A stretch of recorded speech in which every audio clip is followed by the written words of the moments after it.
Илузија е идејата да го отфрлите преспанскиот договор и да се зачлените во НАТО. Ако нема спогодба за името, нема ни членство. Ова го порача генералниот секретар на НАТО Јенс Столтенберг. Пред референдумски првиот човек на воената алијанса ги повика граѓаните да излезат во голем број на 30 септември, затоа што ова била историска шанса за земјата. Важно било гласачите да се појават во што поголем број на референдумот и да донесат одлука за иднината.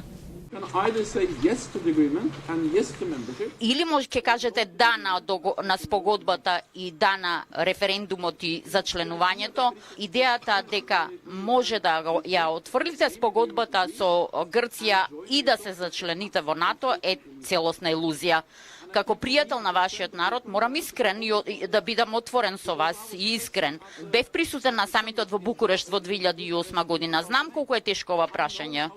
Премиерот оптимист, убеден дека референдумот ќе биде успешен. Во моментот се спроведувало кампања на принципи транспарентност, објективност и рационалност.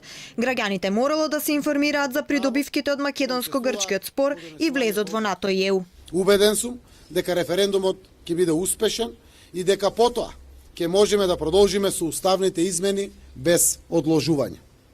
Очекувам процесот да го завршиме навреме, за да може протоколот за пристапување во НАТО да биде потпишан на почетокот од 2019 година и да може земјите членки во НАТО да го започнат процесот на ратификација. Првиот човек на Алијансата денеска го посети селото Стајковци и доби благодарница за брзата и професионална интервенција на НАТО војниците за време на катастрофалните поплави пред 2 години.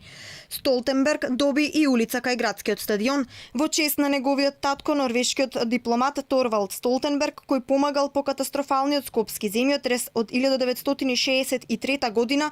Улицата што ги поврзува градскиот парк, градскиот стадион и кеот на реката Вардар ќе го носи името улица Столтенбергова.